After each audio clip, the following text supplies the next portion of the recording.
All right, so this is a pretty short lesson today too. So for Unit 5, Lesson 6, we are looking at similar circles. So it says, consider two circles of different sizes with the same center. So like here, this smaller circle has the center and this larger circle has the same center.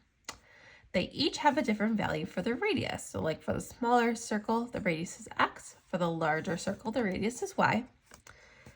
The scale factor between the two circles can be written as y to x. So our scale factor can be represented by our radiuses. So our radius y to our radius x. And all circles are similar since dilations are transformations that produce similar figures. So if we dilate this circle, let's say we make it like larger, that means these circles are going to be similar. Same thing, if we dilate this larger circle to be maybe half or like a quarter or something smaller, that means our circles are similar because they're all going to be multiplied by some sort of scale factor. So all circles are similar to each other since they all have some sort of scale factor that can be applied. So for example 1, it says a circle with radius x equals 4, so 4 is here, is dilated about its center to a larger circle of radius 7. By what scale factor does its circumference change? So, circumference is tied into our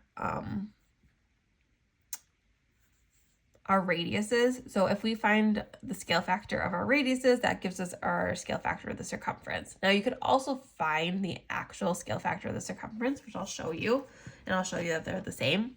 So if you remember, circumference is 2 pi r. So the circumference of my small circle is going to be 2 pi times 4.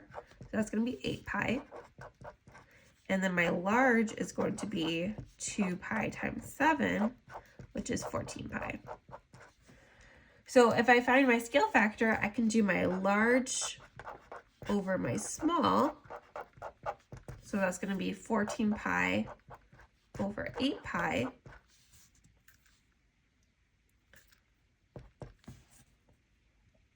Okay. And then 14 over 8, the pi's cancel out. I get 14 divided by 8, which if we simplify, 14 divided by 8, that's going to be 1.75.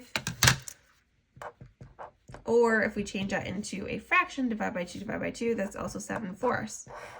That would be the same thing as if I just put my large radius over my small radius. Large r over small r.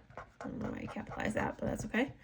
7/4, which is also 1.75. So you get the same answer regardless.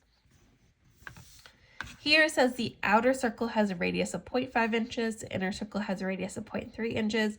What scale factor would dilate the small circle to the larger one? So again, we just have to find our scale factor basically. So I can do my large over my small and do 0.5 divided by 0.3. And that's going to be 1.6667. Okay, which if I turn that into a fraction, let's see, second fraction to decimal, that's 1 2/3. Which if we turn that into a mixed number, that's 5/3. So if we test it out, it says what scale factor would dilate the small circle to the larger one? If I do 0.3 times 5/3, that should give me 0.5. And it does. So my scale factor is going to be 5/3 or about 1.667 repeating.